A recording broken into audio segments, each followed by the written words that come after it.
तो चलिए आइए, आपका पुनः एक बार स्वागत है। और बच्चों, आज हम लोग करने वाले हैं कक्षा 8वीं संस्कृत एट ग्रेड अभ्यास पुस्तिका का कंप्लीट सॉल्यूशन। बच्चों, आज हमारा अध्याय है चतुर्थ पाठा, मतलब आज हम लोग 4 नंबर का लेसन करने वाले हैं, जिसमें आज हम लोग नीति श्लोक, मतलब जो बहुत ही अच्छे श्लोक होते हैं जो हमें ज्ञान देते हैं, उन श्लोकों के बारे में आज हम लोग पढ़ने वाले हैं। जैसे यहाँ पर हमारा पहला प्रश्न आता है, आचार्य परमो, आचार्य परमो का, आचार्य परमो धर्मः, आपने बहुत सुना ही होगा।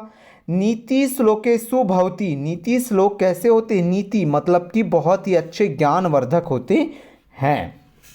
बच्चों, प्लीज़ अगर चैनल में नए हो तो प्लीज़ पहले चैनल को सब्सक्राइब कर लीजिए, क्योंकि सब्सक्राइब करके होते हो तो आपको जो भी वीडियो हम लोग डालते हैं सब्सक्राइब करने के द्वारा वो आपको नोटिफिकेशन के द्वारा मिल जाते हैं।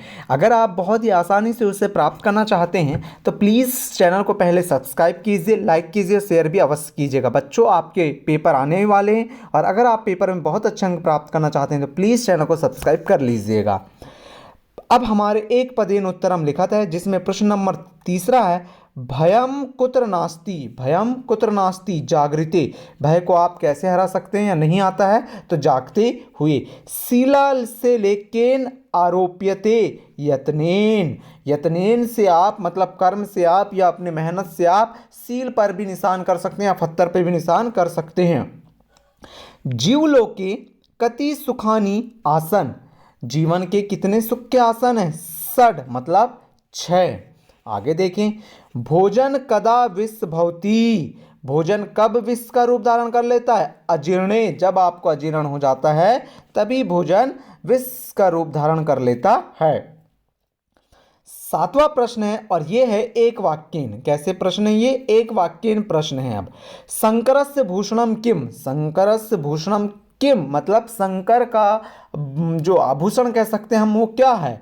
तो शंकरस भूषणम विषम, उसका आभूषण या उसका जो भोजन कह सकते हैं हम, मुख्य पदार्थ कह सकते हैं, वो क्या है? विष है। अमृतम केन आबध्यते, अमृतन मृत्यु आबध्यते, अमृत किसको हरा सकता है? तो अमृत मृत्यु को दूर कर सकता है। सुरम कदा जानियात, सुरम शुचिम जानियात, है ना। आगे देखो बच्चों, अगला प्रश्न है, देहे किम प्रतिष्ठितम, देहे अमृतम प्रतिष्ठितम। अगला अब आता है दीर्घ उत्तरम लिखत। अब हमें दीर्घ प्रश्नों के उत्तर लिखना है। अब यहाँ पर आपको बड़े बड़े उत्तर देना रहता है, जैसे विक्रियन्ते न घटाभिर्भावः अनेन कथेन किम तात्पर्यम अस्ति। यहाँ पर आपको दिया गया है कि जो विक्रियन्ते न घटाभिर्भाव का अर्थ क्या है या कथन से क्या तात्पर्य है? तो उत्तर हो जाएगा, अस्य कथनम तात्पर्यम यत घटा अभिर्गाव न विक्रियन्ते। ठीक है बच्चों, इसका उत्तर कर लीजिएगा।